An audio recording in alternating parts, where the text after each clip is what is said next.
Assalamualaikum warahmatullahi wabarakatuh. A'udzu billahi minasy syaithanir rajim. Bismillahirrahmanirrahim.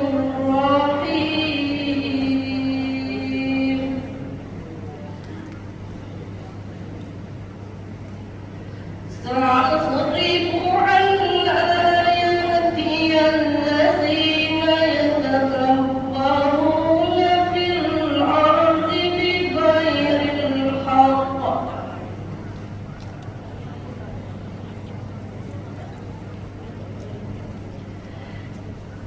wa yaraw sabila kulla ayatin la yu'minu biha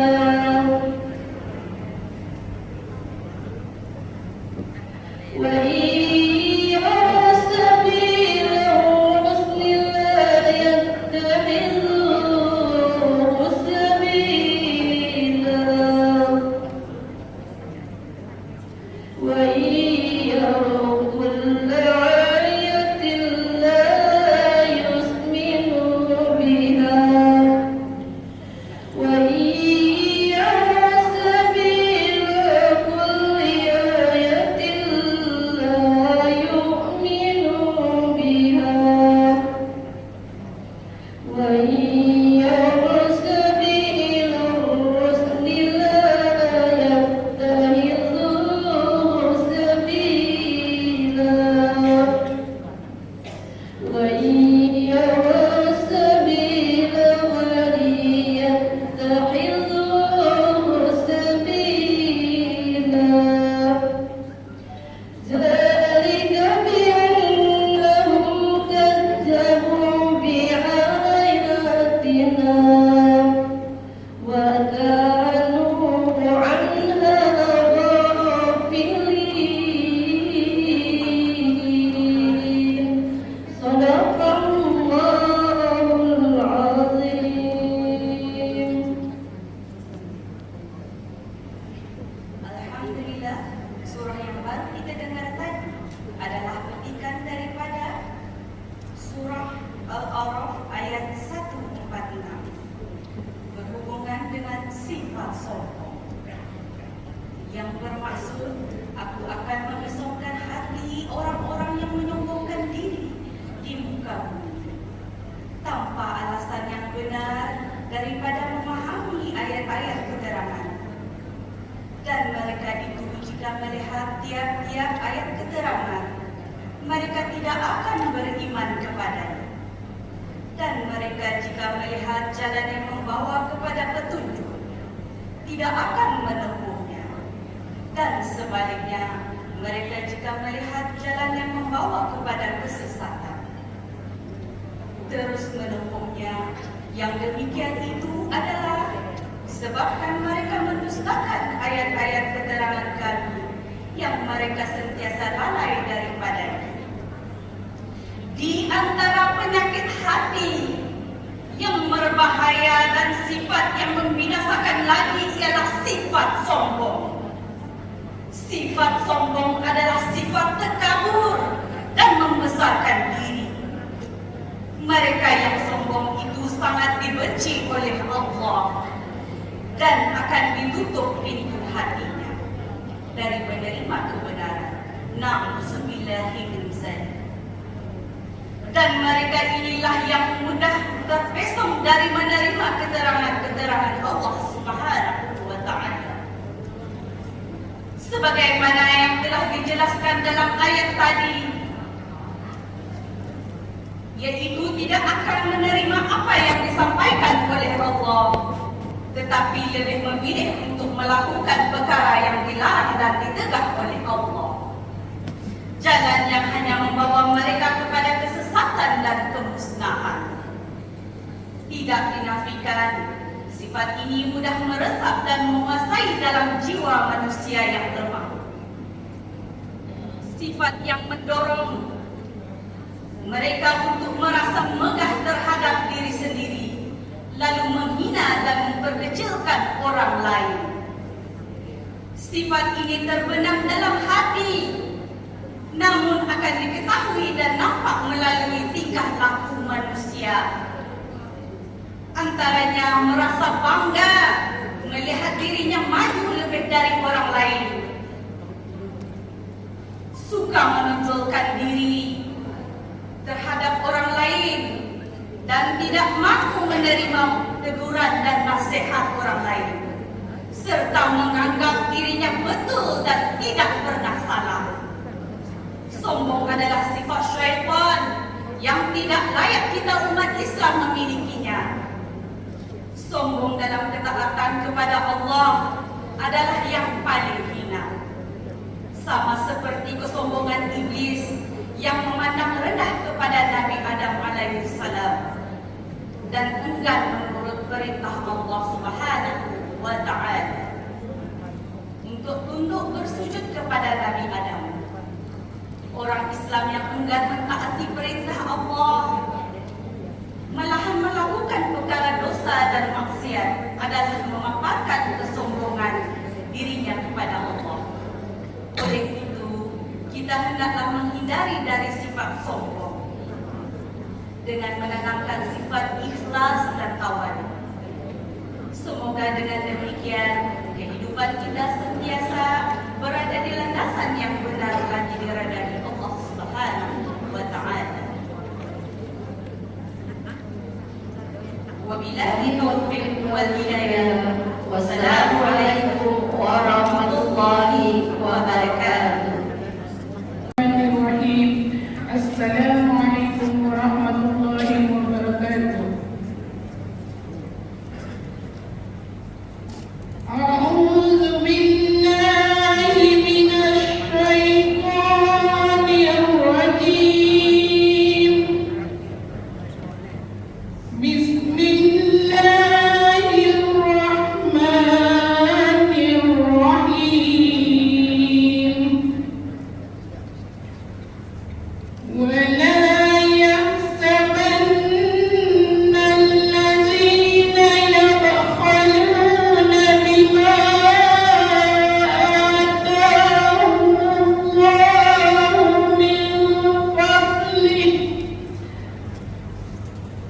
من فضله بل هو شر لهم سيطوقون ما بخلوا به يوم القيامة ولله ميراث السماوات والأرض والله بما تعملون خبير. صدق الله العظيم. Terjemahan daripada ayat tersebut. Dan janganlah sekali-kali orang-orang yang bakhil dengan apa yang telah dikurniakan Allah kepada mereka daripada kurnia kemuliaan, yakni dengan mengeluarkan harta di jalan Allah dan tidak mampu membayar zakat, menyangka bahawa kebakhilan itu baik bagi mereka. Bahkan sebenarnya kebakhilan itu adalah buruk bagi mereka. Mereka akan dikalungkan dengan apa yang mereka bakhilkan itu pada hari kiamat kelak. Dan kemudian Allah jualah segala warisan, yakni yang ada di langit dan di bumi. Dan Allah maha teliti terhadap apa yang kamu kerjakan.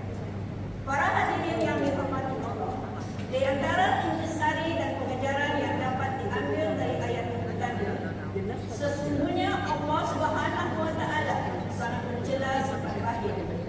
Sifat bakhil yang ada pada seseorang akan menimbulkan rasa sayang pada apa yang dimilikinya, timbul sifat tamak, dan boleh menyebabkan rasa lokek untuk mengeluarkannya. Sifat ini mudah hinggap dalam jiwa manusia. Kerana itu, apabila Apabila jiwa sudah dikuasai cinta kepada harta, maka akan mendorongnya untuk tidak memberikan harta tersebut untuk orang lain kecuali untuk kepentingan dan manfaat dirinya sendiri sahaja. Orang yang bakhil juga tidak akan membelanjakan hartanya pada jalan kebajikan dan amal soleh, dan jika pun dia melakukannya, niatnya pasti untuk tujuan yang lain, seperti untuk mendapat pujian atau nama. Apa yang lebih buruk jika ia bakhil untuk mengeluarkan zakat, sedangkan zakat adalah salah satu daripada rukun Islam yang 5 yang wajib ditunaikan oleh setiap umat Islam. Allah Subhanahu wa Ta'ala telah memberi amaran dan ancaman kepada orang yang bakhil. Antaranya digambarkan harta yang tidak dizakatkan itu sebagai satu ular yang besar di hari kiamat. Lalu ular itu akan membelit dengan kuatnya di leher orang yang tidak mengeluarkan zakat dari hartanya itu. Kenapa manusia bersifat bakhil? Mereka menyangka bahawa mengeluarkan harta itu hanya akan menyebabkan kerugian dan berkurangnya harta. Hakikatnya orang yang menahan harta itulah yang berada dalam kerugian yang amat sangat. Harta yang kita miliki itu sebenarnya adalah milik Allah, dan terdapat sebahagiannya sedikit darinya adalah milik orang lain juga. Belanjakanlah ia pada jalan Allah, kerana dengan amalan tersebut rezeki yang diterima akan dilipat gandakan, bahkan juga mendapat ganjaran pahala yang besar dari Allah Subhanahu wa Ta'ala, dijanjikan dengan ganjaran nikmat syurga dan diselamatkan dari api neraka. Oleh itu, jauhkanlah diri dari sifat bakhil, tetapi tanamkanlah dengan sifat suka memberi dan menghurufkan bantuan. Semoga dengan amalan demikian akan menjadi kita orang yang beriman dan sentiasa berada di landasan yang diridai Allah. Sekian, wabillahi taufiq wal hidayah. Assalamualaikum warahmatullahi wabarakatuh.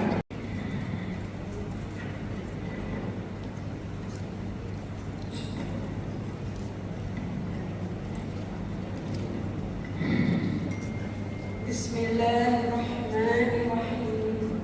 Assalamualaikum warahmatullahi wabarakatuh. أعوذ بالله من الشيطان الرجيم. بسم الله الرحمن الرحيم.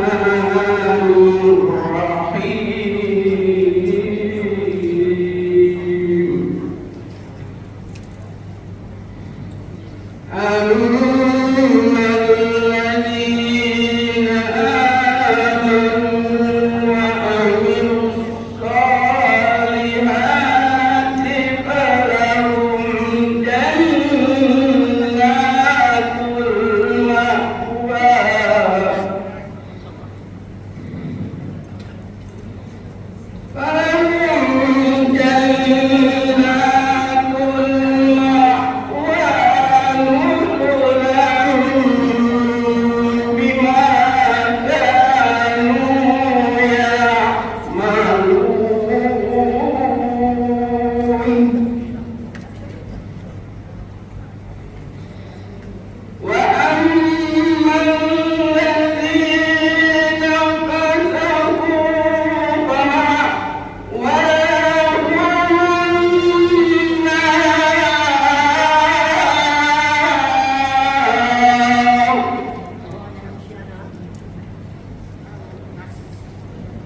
Adapun orang-orang yang beriman dan mengerjakan amalan-amalan saleh, maka bagi mereka itu syurga makmur sebagai tempat tinggal mereka disebabkan apa yang mereka telah kerjakan.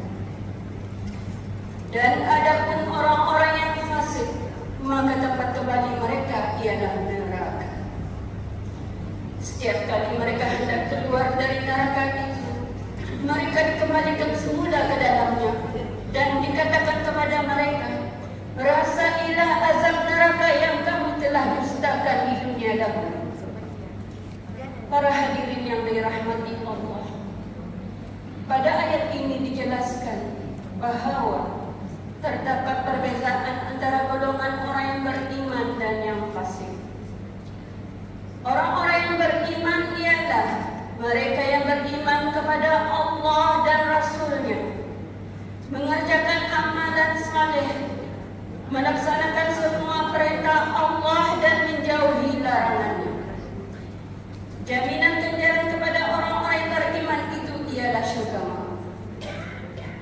Al-Quran dan hadis banyak menggambarkan keindahan syurga yang dihiasi dengan taman-taman yang menyenangkan, mahligai yang tersergam indah, anak-anak sungai yang mengalir dengan air yang menyegarkan, dipenuhi dengan buah-buahan yang lazat, dan para penghuninya pula akan sentiasa merasa aman dan gembira. Wajah berseri-seri kekal muda dan tidak akan laku. Manakala orang-orang yang fasik pula terbahagi kepada dua. Pertama, fasik yang fakir, yaitu mereka yang tidak beriman kepada Allah dan Rasul. Manakala yang kedua ialah fasik fajir, yaitu orang yang melakukan maksiat dan perbuatan dosa, mengingkari perintah Allah dan meninggalkan ibadah. Tetapi mereka ini tidak menyekutukan Allah Subhanahu wa Ta'ala. Tempat mereka ialah neraka, tempat tinggal yang amat buruk, penuh dengan azab siksa yang mengerikan. Di dalamnya api marak menjulang tinggi tiada makanan kecuali dari pohon-pohon berduri yang tidak menghilangkan sedikit kelaparan. Minumannya pula amat kotor, busuk dan menjijikkan. Penghuni neraka sentiasa berusaha untuk keluar dari neraka karena tidak tertahan dengan azab dan siksa di neraka. Mereka berharap akan dapat kembali ke dunia supaya dapat menjalankan perintah Allah dan menjauhi larangannya. Namun permintaan tersebut ditolak kerana mereka telah diberi peluang umur dan kehidupan semasa di dunia dahulu. Namun mereka ingkar dan mensia-siakannya. Mereka itulah orang yang tidak percaya pada hari pembalasan, yaitu hari akhirat, dan tidak percaya adanya syurga dan neraka. Mereka berbuat sesuka hati, membiarkan hawa nafsu menguasai diri, mengabaikan perintah Allah, bahkan melakukan dosa dan maksiat tanpa rasa takut dan segan. Hingga akhirnya kesudahan mereka ialah sebagai penghuni neraka. Sebagai orang yang beriman, kita mahu kesudahan tempat yang tinggal baik. Maka abadikanlah diri kepada Allah, mentaati perintahnya, menjauhi larangannya, dan sentiasa bertaubat, memohon keampunan kepada Allah Subhanahu wa Ta'ala. Semoga dengan amal ibadah dan amal saleh itu akan melayakkan kita untuk menjadi ahli syurga bersama para nabi dan syuhada. Amin. Sekian, wabillahi taufiq wal hidayah. Assalamualaikum warahmatullahi wabarakatuh.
Tafsiran bagi ayat yang telah dibacakan tadi, Allah berfirman, "Wahai orang-orang yang beriman, janganlah kamu merosakkan pahala sedekah-sedekah kamu dengan memungkiri dan menyakiti seperti rusaknya pahala orang yang membelanjakan hartanya karena riya, menunjuk-nunjuk kepada manusia, dan dia pula tidak beriman kepada Allah dan hari akhir.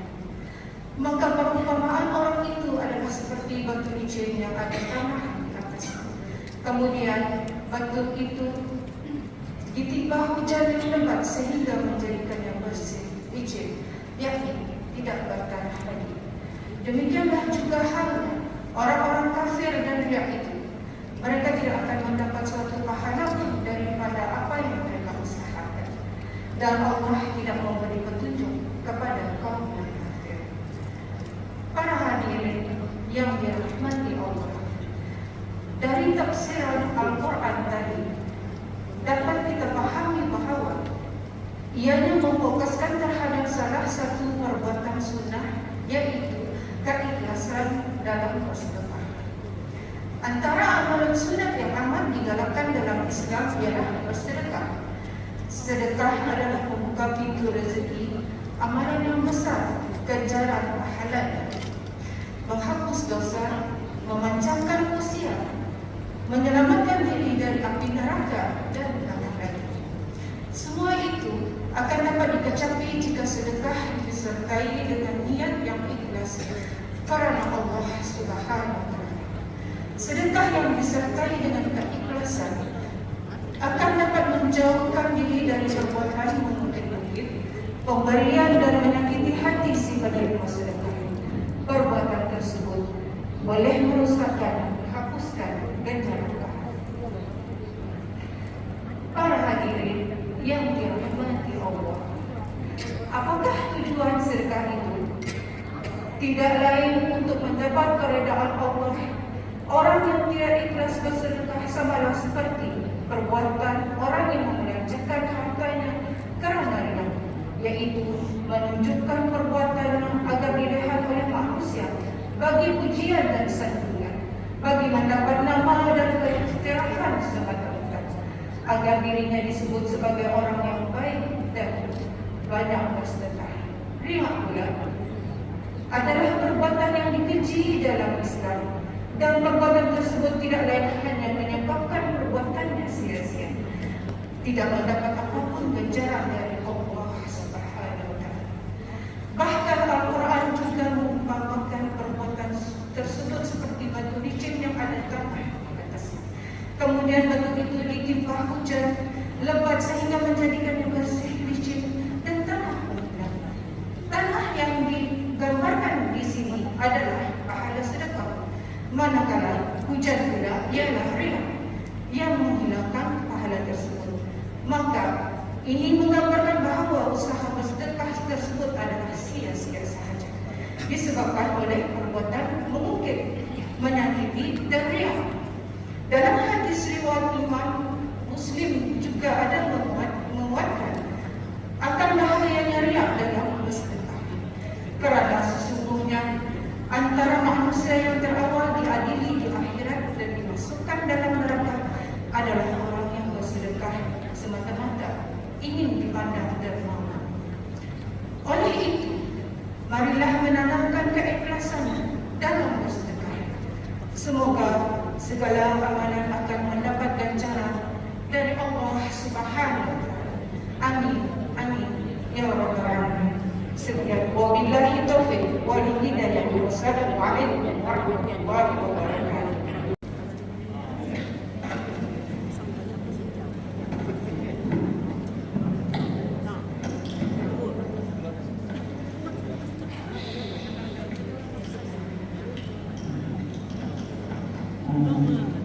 Bismillahirrahmanirrahim. Assalamualaikum warahmatullahi wabarakatuh. A'udzu billahi minasy syaithanir rajim. Bismillahirrahmanirrahim.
adalah sesungguhnya kami telah menempatkan tanggungjawab amanah kepada langit dan bumi serta gunung-gunung untuk memikulnya.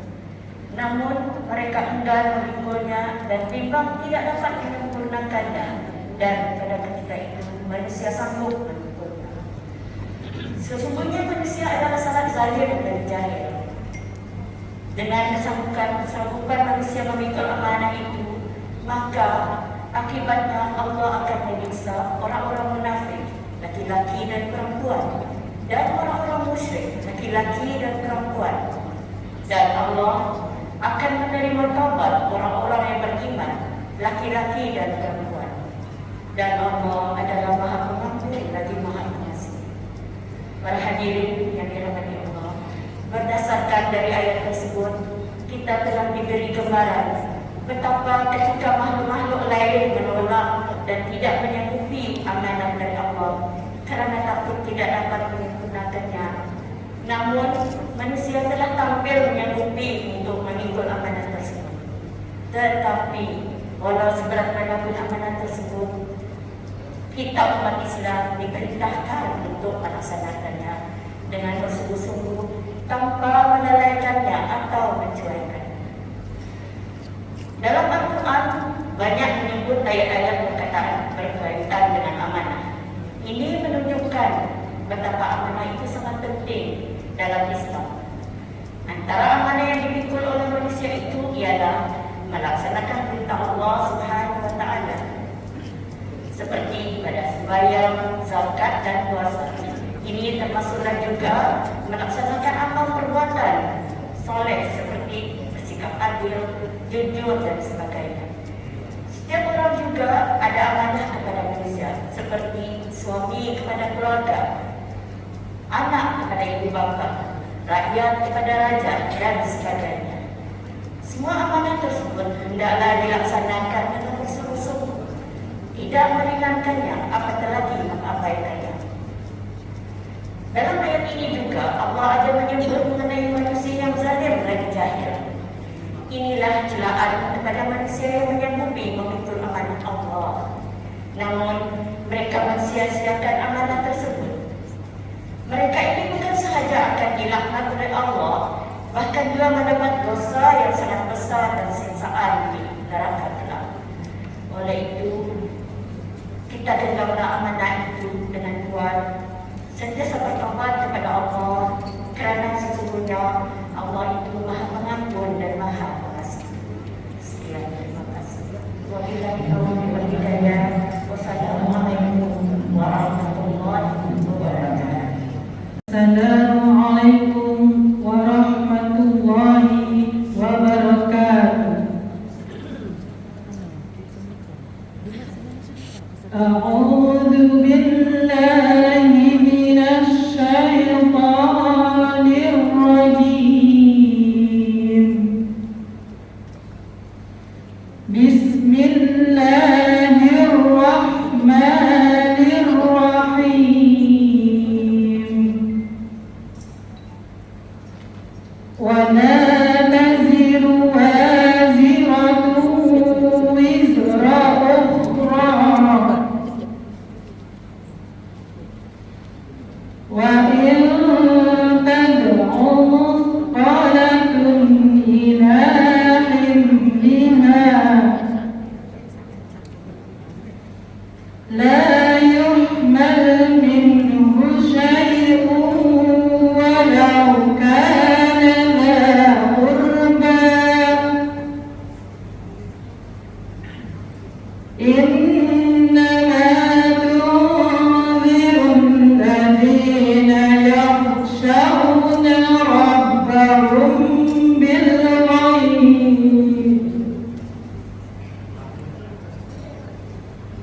يخشون ربهم بالغيب وأقاموا الصلاة ومن تزكى فإنما يتزكى لنفسه وإلى الله المصير.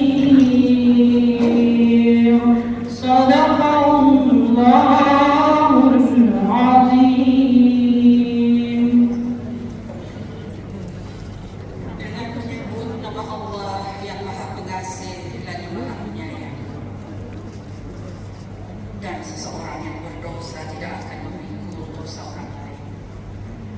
Dan jika seseorang yang berat dosanya memanggil orang lain untuk menolong memikul dosanya itu, tidaklah boleh dipikul untuknya sedikit. Meskipun orang yang dipanggilnya itu ada hubungan kerabat.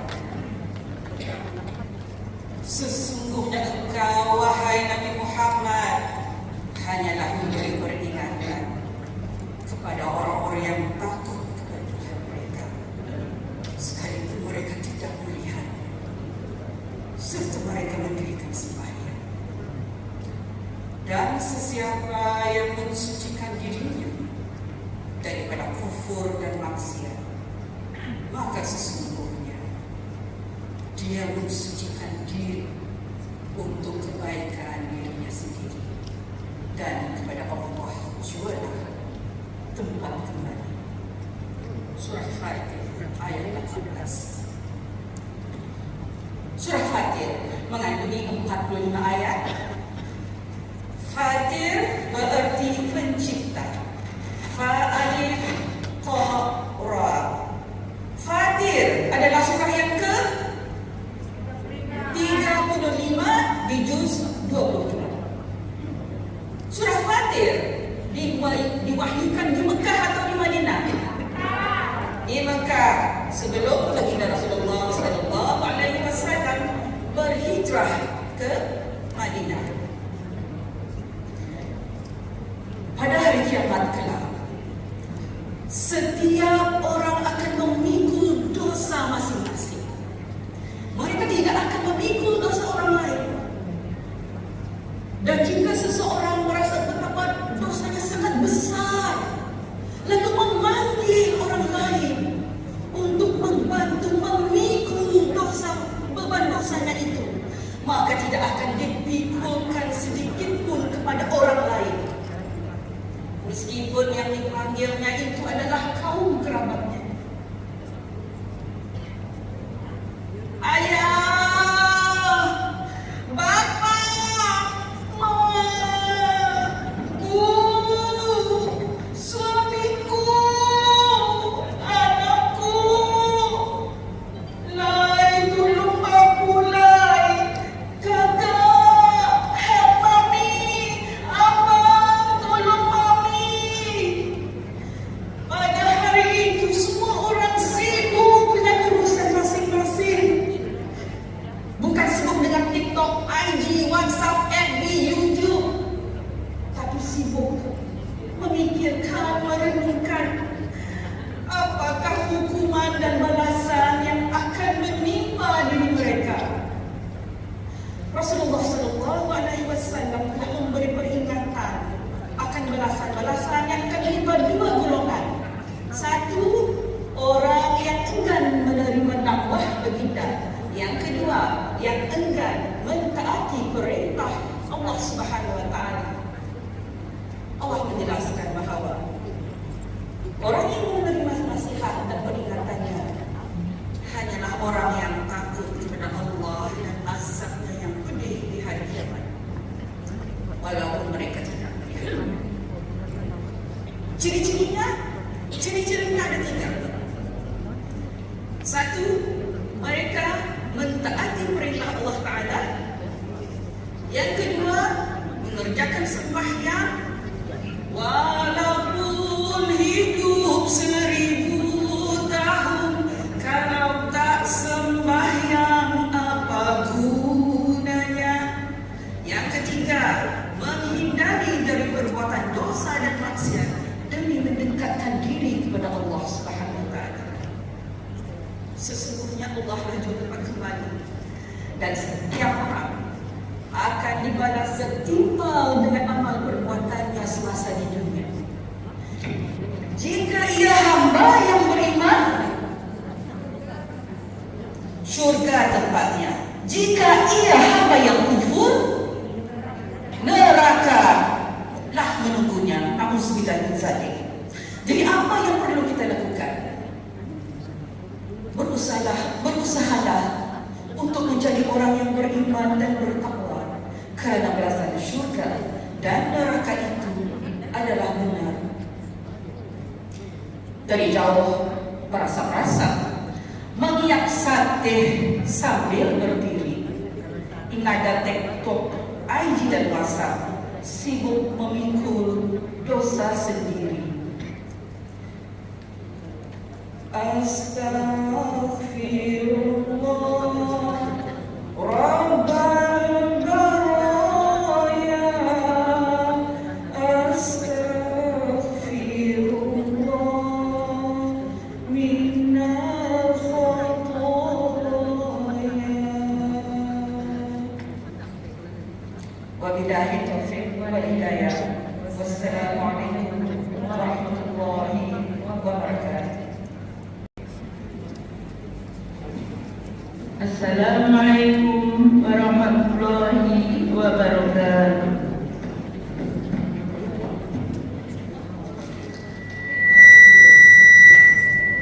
Bismillahirrahmanirrahim.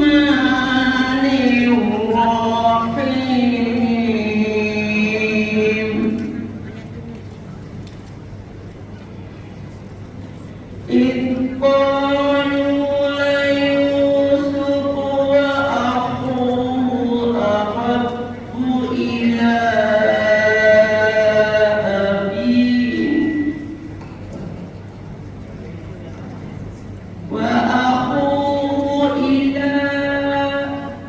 وأخوه أحب إلى أبينا منا ونحن عصبة إن أبانا لفي ضلال مبين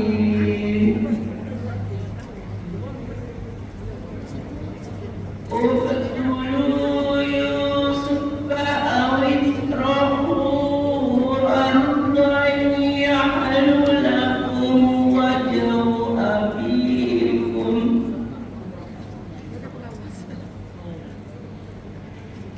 يحل لكم وجه أبيكم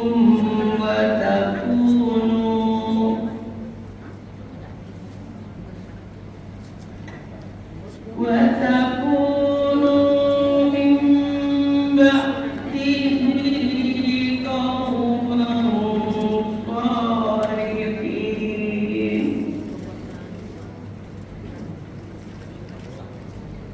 صدق الله العظيم. Bismillahirrahmanirrahim. Ayat 8 dan ayat 9 dari surah Yusuf itu tadi menjelaskan maknanya memelihara diri dari sifat hasad dan dengki. Ingatlah ketika mereka adik-beradik sebapa Nabi Yusuf alaihi salam berkata sesama sendiri, sesungguhnya Yusuf dan adik kandungnya Bunyamin lebih dia sayangi oleh bapa kita daripada kita. Padahal kita satu kumpulan yang kuat dan lebih berguna daripada mereka berdua yang masih kecil. Sesungguhnya bapa kita adalah dalam kekeliruan yang nyata.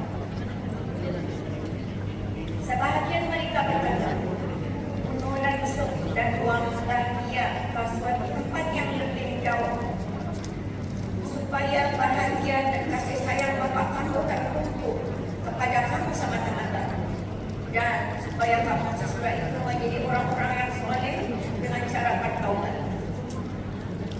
Ayat tersebut menceritakan kisah adik-beradik Nabi Yusuf yang membuat pakatan jahat untuk membunuh Nabi Yusuf dan berharap dengan kematian beliau. Maka ayahnya mereka akan menjadi lebih sayang kepada mereka. Rancangan tersebut adalah disebabkan oleh rasa cemburu, iri hati dan dengki terhadap Nabi Yusuf. Sikap ini merupakan penyakit hati yang boleh merusakkan hubungan sesama manusia, tidak kira hubungan keluarga, sahabat maupun jiran tetangga. Hubungan yang baik dan erat berikhlas dan bermusuhan. Inilah yang berlaku kepada Nabi Yusuf yang dizalimi oleh saudara kandungnya sendiri, hanya disebabkan oleh perasaan dengki dan cemburu, sehingga tanpa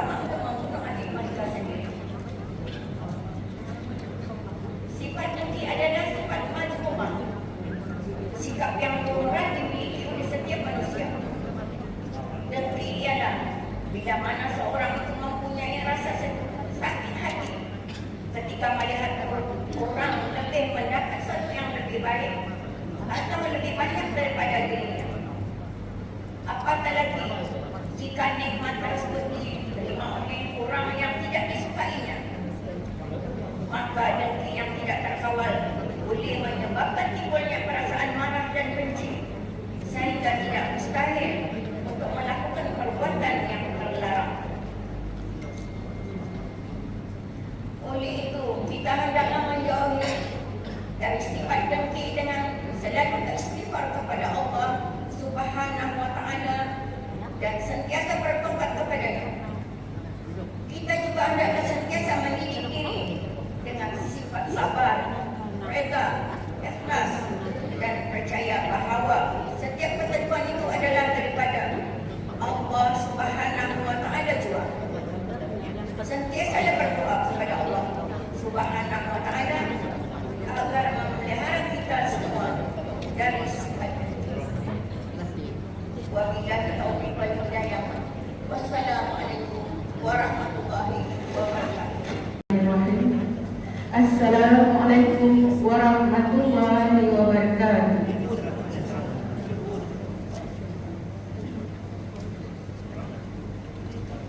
A'udzu billahi minasy syaithanir rajim.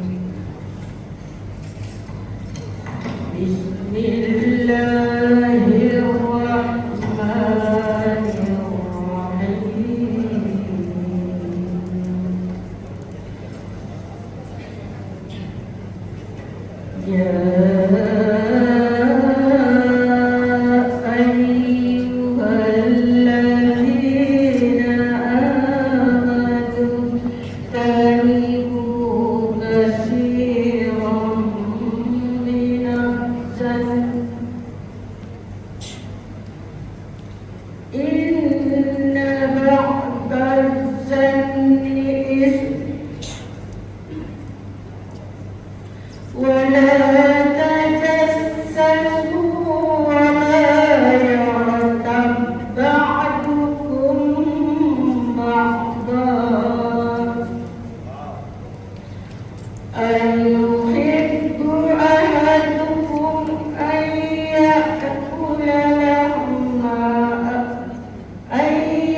Bismillahirrahmanirrahim.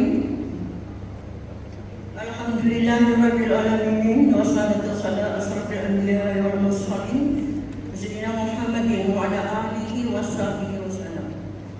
Salam sejahtera untuk semua yang hadir pada pagi ini. Jadi saya akan terjemahkan ayat yang dibaca oleh kawan saya sebentar tadi. Jangan bersangka, surah Al-Hujurat ayat 12. Wahai orang-orang yang beriman, jauhilah kebanyakan daripada bersangka.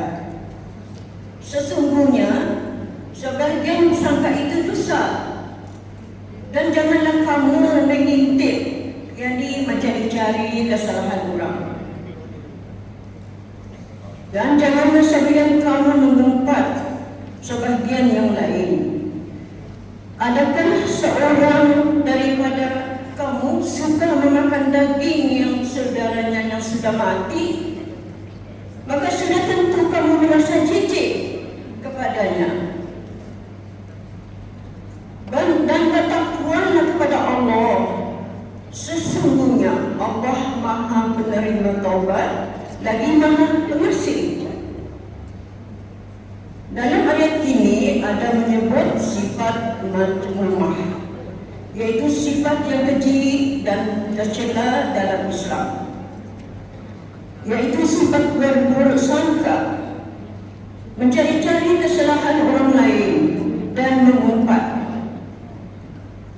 Sebagai orang beriman, kita adalah memelihara dari sifat tersebut, kerana sifat tersebut bukan sahaja mendatangkan kemurkaan Allah, bahkan juga berdosa besar.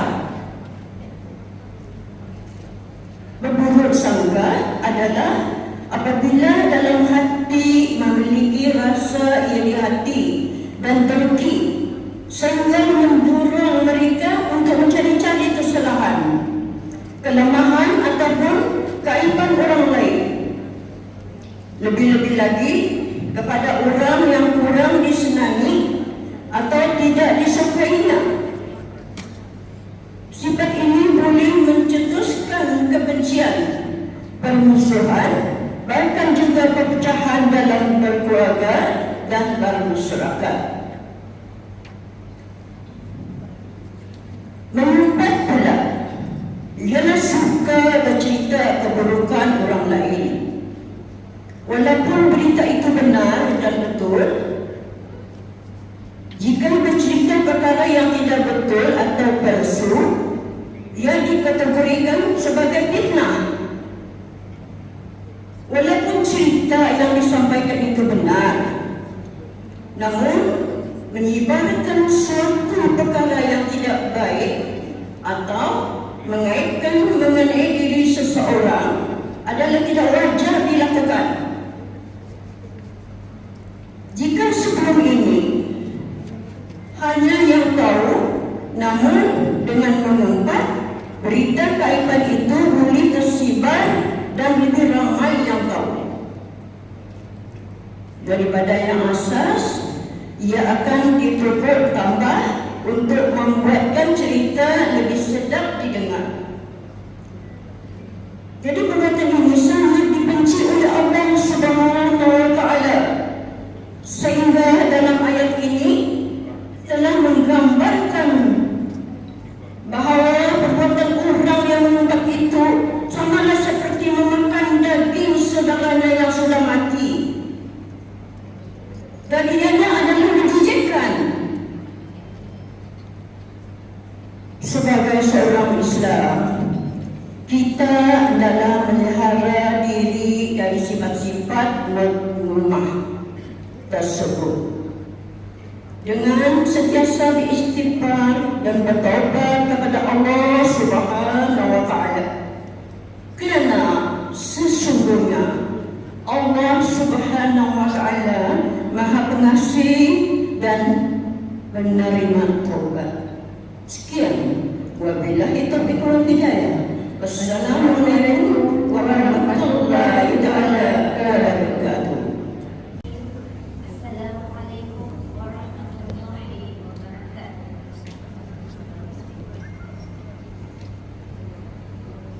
A'udzu billahi minasy syaithanir rajim. Bismillahirrahmanirrahim.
memberikan sebahagian kamu daripada sebahagian yang lain dalam hal rezeki. Tetapi orang-orang yang dilebihkan yakni rezeki itu tidak mau memberikan sebahagian daripada kelebihan dan rezeki mereka itu kepada hamba-hamba yang mereka miliki, supaya sama-sama yakni merasai akan rezeki itu. Maka mengapa mereka mengingkari nikmat Allah itu? Dan Allah menjadikan bagi kamu istri-istri daripada jenis kamu sendiri, dan menjadikan bagi kamu daripada istri-istri kamu itu anak-anak dan cucu-cucu, serta memurniakan kamu rezeki daripada yang baik-baik. Maka mengapa mereka percaya kepada batil yakni penyembahan berhala, dan mereka kufur pula akan nikmat Allah? Ayat Al-Quran tersebut dengan jelas menerangkan bahawa Allah Subhanahu wa Ta'ala mengurniakan rezeki kepada hamba-hambanya adalah berbeza. Ada yang diberikan rezeki yang banyak dan ada yang kurang. Kerana itu kita dapati terdapat di kalangan kita yang hidup sedang dalam kekayaan, dan ada pula yang hidup dalam serba kekurangan.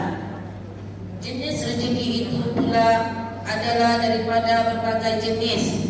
Ada dikurniakan kekayaan berbentuk harta benda dan wang ringgit. Ada pula dikurniakan rezeki anak yang ramai dan sebagainya. Apapun rezeki yang diterima hendaklah disyukuri dengan penuh keikhlasan dan keredaan kepada Allah Subhanahu wa Ta'ala.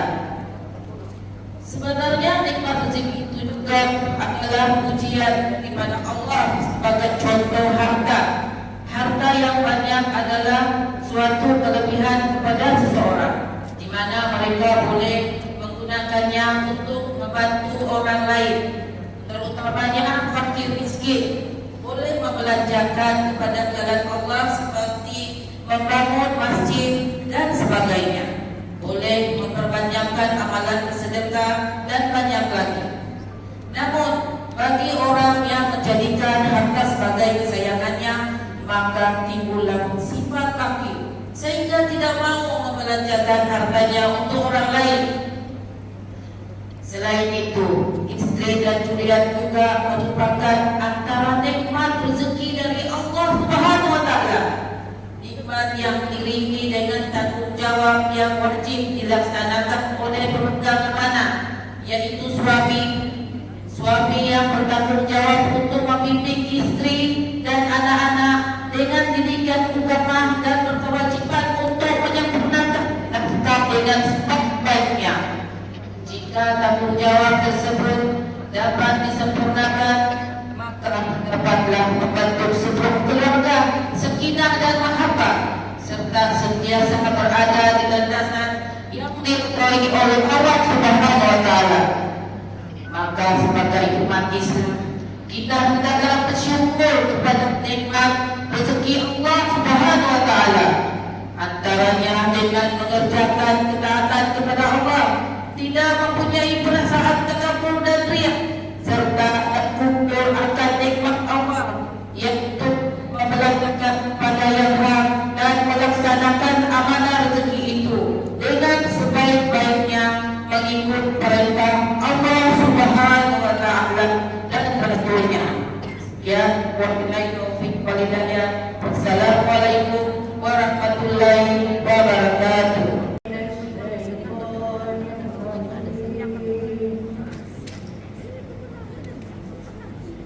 Bismillahirrahmanirrahim.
dan diletakkan kitab yang dicatatkan amalan perbuatan setiap orang, maka engkau akan melihat orang-orang yang berdosa itu ketakutan terhadap apa yang tercatat di dalamnya, dan mereka berkata, aduhai, celakalah kami, kitab apakah ini?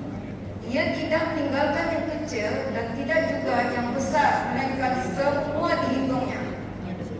Dan mereka mendapati apa yang mereka telah kerjakan itu sedia tercatat di dalamnya. Dan Tuhanmu tidak menzalimi seorang jua pun. Begitulah makna ayat 49 surah Al-Kahfi.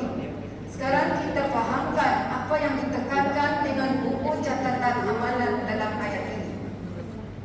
Apabila hari kiamat tiba, semua manusia akan dikumpulkan di padang mahsyar dan mereka akan ditunjukkan catatan amal masing-masing. Orang yang selamat ditentukan oleh Allah untuk masuk surga, akan menerima catatan amal dengan tangan kanan. Sebaliknya, orang yang masuk neraka akan menerima buku catatan amalnya dengan tangan kiri dan dipenuhi dengan rasa ketakutan. Dalam catatan amalan, tiada satu pun perbuatan dosa yang ditinggalkan, melainkan semuanya dicatat, baik yang kecil maupun yang besar. Mereka yang ketakutan itu penuh dengan rasa penyesalan, namun pada ketika itu ia tidak berguna lagi. Inilah sikap manusia, mudah lalai dan teka dengan duniawi, sehingga mengabaikan kewajiban dan suruhan Allah dan melakukan pula apa yang dilarang dan ditegak. Kerana itu Rasulullah sentiasa mengingatkan kita untuk segera bertaubat. Kerana apabila datangnya sakratul maut, kesempatan bertaubat pun akan tertutup. Betapa ramai orang yang berdosa dan kafir bermohon kepada Allah Subhanahu wa taala agar dapat dikembalikan ke dunia, agar mereka berpeluang untuk melakukan amal kebajikan dan meninggalkan perbuatan dosa dan maksiat. Semua itu hanyalah keinginan dan harapan yang tidak mungkin akan tercapai. A'udzubillahi minasyaitonir rajim. Wa wudi'al kitabu fataral mujrimina mushfiqina mimma fihi wa yaquluna ya waylatana ma li hadzal kitab la yughadiru saghiratan wa la kabiratan illa ahsaha wa wajadu ma 'amilu hadira wa la yadhlimu rabbuka ahada. Shadaqallahul azim. Saya sengaja mengulang ayat ini agar kita sentiasa ingat, dan mudah-mudahan ayat ini akan mantap di hati kita. Oleh itu, dengan kesempatan hidup di dunia ini, tingkatkanlah amal ibadat dan kerjakanlah ia dengan penuh keikhlasan dan bersungguh-sungguh. Dan sentiasalah juga beristighfar, memohon keampunan kehadirat Allah Subhanahu wa taala. Sentiasalah berusaha memelihara diri dari melakukan segala perbuatan yang dilarang oleh Allah. Kerana hatta sekecil manapun perbuatan tersebut tetap akan dicatat dalam catatan amalan dan diyakini di hadapan pengadilan Allah pada hari kiamat kelak. Mudahan kita muslimin dan muslimat tergolong dalam ridha dan rahmat Allah Subhanahu wa taala dengan menerima buku catatan amalan dengan tangan kanan. Amin amin amin ya rabbal alamin. Wabillahi taufiq wal hidayah. Assalamualaikum warahmatullahi wabarakatuh.